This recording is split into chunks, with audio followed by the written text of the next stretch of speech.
के शहर में तेजस अपनी पत्नी नीरू के साथ रहता था। पति पत्नी दोनों ही नौकरी करते थे। एक दिन तेजस गांव अपनी माँ के पास फोन करता है।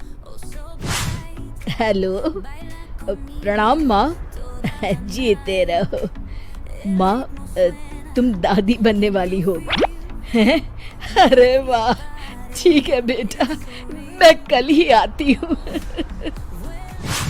जब माँ जी शहर पहुंची तो बेटे बहू ने बहुत अच्छे से स्वागत किया। लीजिए माँ जी, चाय।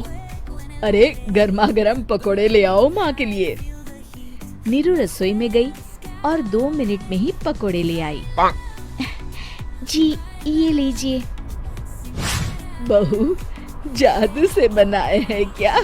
अभी तो रसोई में गई थी। यम्मी। माँ जी, शीला रसोई में पकोड़े तल रही है, मैं बस लेकर आई। हे भगवान, मेरा धर्म भ्रष्ट कर दिया तूने। अब तो गंगा जल से शुद्धिकरण करना होगा। दूसरे दिन, माँ जी मैंने नाश्ता बना दिया है, ऑफिस जा रही हूँ। पर अभी तो घर का सारा काम पड़ा है। शीला आती ही होगी, झाड़ू पोछा बर्तन कपड़े वो सब कर लेगी। हमारे जमाने में घर का सारा काम हम ही करते थे। जी माँ जी, आप बहुत होशियार हैं, मैं घर ऑफिस दोनों नहीं संभाल पाती। तो जरूरत क्या है घर से बाहर जाकर चाकरी करने की? वैसे भी घर का काम खुद करने से घर में बरकत आती है, समझी? पर माँ जी। पर वर कुछ नहीं, इस महीने की पगार मिले फिर ऑफिस बंद। हाँ। रात को नीरू तेजस से कहती है, सुनिए जी, माँ जी बोल रही थी कि मैं नौकरी छोड़ दूं। वैसे ठीक ही तो है, अभी तुम्हें आराम की जरूरत है। फिर भी आराम कहाँ, शीला को छुड़ाने के लिए बोल रही थी। तो अब 24 घंटे में इतना काम तो कर ही सकती हो। पर जॉब पसंद है मुझे, घर पर मन नहीं लगेगा। अगले दिन जब दोनों ऑफिस के लिए निकल रहे थे, मेरी तो कोई कीमत ही नहीं है इस घर में।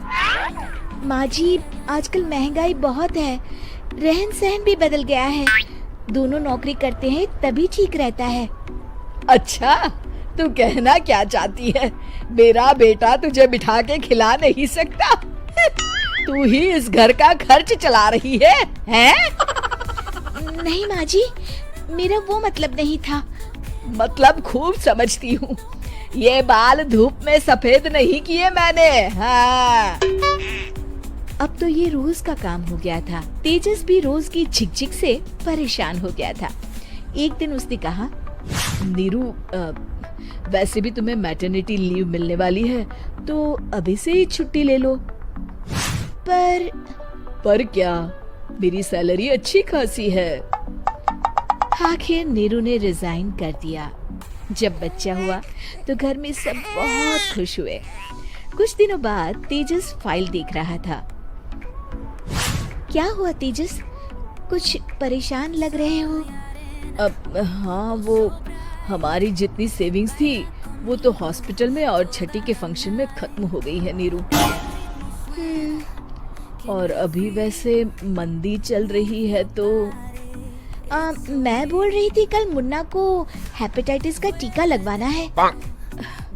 नीरू, क्या पोस्टपोन नहीं कर सकते? नहीं जी, बिल्कुल नहीं। अब तेजस को समझ में आ रहा था कि उससे गलती हुई है।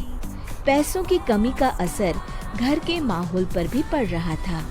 अगले दिन, बेटा मेरा चश्मा और ये दवाइयाँ ले आना, पर्चा देते हुए माँ जी ने कहा। जी। तेजस, मुन्ना के लिए दूध का डिब्बा और डायपर भी ले आना, और ये किराने के सामान की लिस्ट है, इसे भी लाना है। तेजस गुस्से में लिस्ट मरोड़कर फेंकता है और चिल्लाता है, पैसे क्या पेड़ पर उगते हैं? ये ले आना, वो ले आना। अरे पर ये जरूरत का सामान ही है। वो गुस्से में बिना कुछ कहे ऑफिस चला गया। अरे लंच तो ले जाइए। नीरू दौड़कर डिब्बा पकड़ाती है। एक दिन खाना खाने के बाद, नीरू, अब तो मुन्ना कुछ बड़ा हो गया, तो अब तुम वापस ज्वाइन कर लो ना जॉब। पर इस रिसेशन में जॉब मिलना बहुत मुश्किल है। ट्राई तो करो। फिर मुन्ना, माँ जी है ना, और एक फुल टाइम मेड भी लगा लेंगे। पर माँ जी, उन्हें तो पसंद नहीं। तभी माँ जी वहाँ आ जाती है और प्यार से नीरू के सर पर हाथ फेरते हुए बोलती है, अब मेरी समझ में आ गया बहू, पहले के और अब के समय में अंतर है। तुम काम शुरू करो, मुन्ना की जिम्मेदारी मेरी। मेरी प्यारी माँ जी।